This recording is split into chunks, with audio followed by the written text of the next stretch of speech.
Narito tayo ngayon upang matunghayan ang talaga ng mga nagtitrending, nag-iinit at talaga namang napaka-latest na issue ni Ate Erica.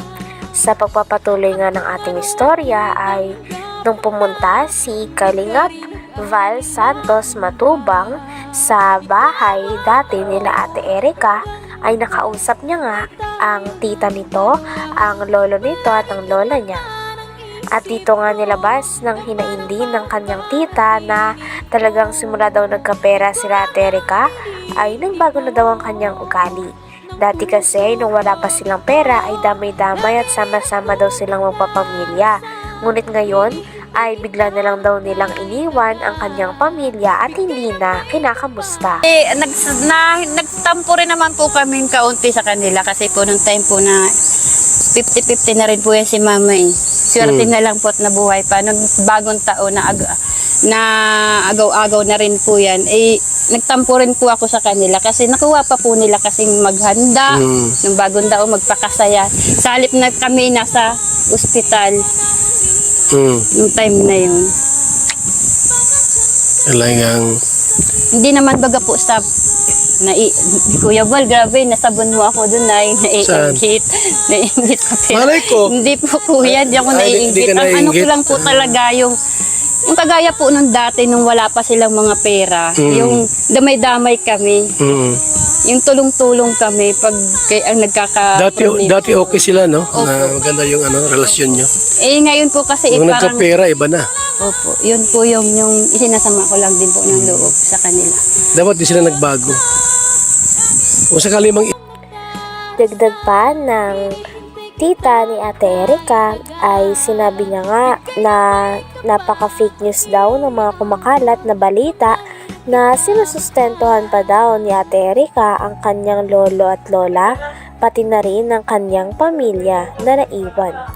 Sapagkat ang sa katotohanan daw ay talagang hindi na nga daw sila pinapansin at hindi na nga sila kinakausap o kinakamusta man lang ni Ate Erica. Hindi rin totoo na buwan-buwan ay nakakakuha daw sila ng sustento galing kay Ate Erica. Kaya naman gusto rin daw nilang linawin sa mga tao ang bagay na ito sapagkat parang ginagamit na nga lang daw nila Ate Erica at ng kanyang ate na si Sheila May ang kanilang lolo at lola para magkaroon pa ng pera. Bas na mga ilaber na kami daw po ay natatakot na iniwan kami nila Erica dahil nawalan daw po kami ng sustento. Pinapaliwanag ko po sa inyo ilaber, hindi singkunduling, hindi yan si Erica sa aming nagpalamon. Wala kaming natatanggap yan na sustento, sinasabi ninyo. sa akin lang, halimbawa talagang desididong umalis sa Kalinga, sana isinama kayo sa pag-alis para matulungan kayo. Hindi ko na Sabi nga daw, bonbon binibigyan. yan nga po yung masakit. Pula pala. Yan po yung gusto nilang palabasin na umano po yung lolo na naman nila. Gagawin na naman po nilang patanginan yung lolo nila para sumikat na naman sila. Para maniwala na naman po ang tao. Nung umpisa po, nagamit yung lolo. Kaya sabi po namin, tama na papa, hayaan na natin sila. Manluloko pala yon yung ginawa Ang nila. gusto ko po talaga, siyempre po nakakahiya lalabas ka ng bahay, parang hindi ka na proud sa sarili mo, iisip mo na po doon sa mga tao nakakakita sa iyo, gayang ka. Ano miski mo kay Erica? Ayan, naka-vlog tayo.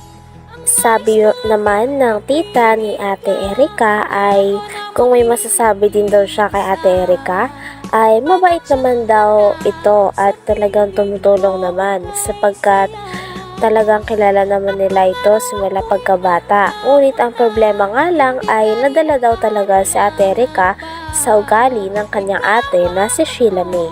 Kaya naman ngayon ay talagang hindi na rin niya ito makita at hindi na rin sila nito kinakamusta simula nung iniwan nila ang kanyang pamilya at bumukod sila kasama ang kanyang ate.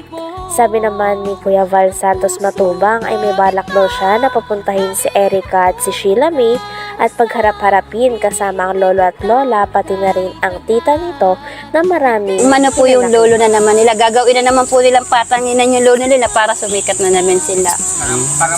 Para maniwala na naman po ang tao. Nung umpisa po, nagamit yung lolo. Kaya sabi po namin, tama na papa, hayaan na natin sila. Manluloko pala yon yung Opo, ginawa ang nila. gusto ko po talaga, siyempre po nakakahiya lalabas ka ng bahay, parang hindi ka na proud sa sarili mo, iisip mo na po doon sa mga tao nakakakita sa iyo, gayang ka. Ano misaya mo kay Erika? Ayan, naka-vlog tayo. Ano misaya mo kay Erika? Kay Erika naman po, wala naman po akong mas sama ng loob dyan sa bata na yan, kasi kung sa mabait naman po, mabait yung bata na yan. Matulungin din naman po yan. Kaso lang, nadala lang po nito ni ate niya. Kasi kaling magkasunduin ko kayo. Payag ka na magkasundo kayo doon sa kabila. Hindi na muna po, sir. Hindi mo na? Hindi na muna, sir. Kasi ang gagawin ko, puntahan ko si Erika sa kasi sila papuntahin ko dito para magkasundo Ayaw na kayo. rin po nung apo. Tinanong naman ni Kuya Val Santos Matubang ang lolo ni Ate Erika kung gusto niya pa bang makipag-ayos kay Ate Erika at kay Sheila May. Ngunit sabi nga ng lolo at lola nila Ate Erika ay ayaw na daw nila makipag-ayos sapagkat hindi na daw nila kaya ang mga nasabi nito sa kanila. Sinabihan kasi ni Sheila May o ng ate ni Ate Erika ang kanyang lolo na mukha daw silang pera. Kaya naman sobrang sakit daw nitong masabihan para sa lolo ni Ate Erika sapagkat sila mismo ang nagpalaki, nagsustento at nagpaaral kay Ate Erika at kay Sheila May. Kung sakali tayo na puntahan ko sila Erika, sila May, para magkasundo kayo, payag ka? Ay, hindi na po. Umitawan ko na po sila. Yung ginawa sa akin ng ganyan ay arang nila, pastangan nila ko ay. Ganun ba? Mali masugat mo tayo, ah. Ha? Hintay lang ang panahon. Pag nagbago sila, pero wala na sa akin. Bakit ay parang masamang lubos sa papo mo? Ikaw na magsabihan ng mukhang kwarta, ganyan. Aba, anong kwarta ang bigyan sa akin? At sasabihin nila, Siya may sabi mo kang kwarta ka. si Silam, Mukhang kwarta ka daw? itong tanda kong ito, sabihin ako lang ganyan. Walang kaugali. Grabe naman. Hindi dapat bilang isang apo, huwag magsalita ng ganon. Sa lulo na sabihan mukhang pera. Saan sila nang galing? Sa amin, nagpalaki. Kami nagparal, kami nagpalaki kanila.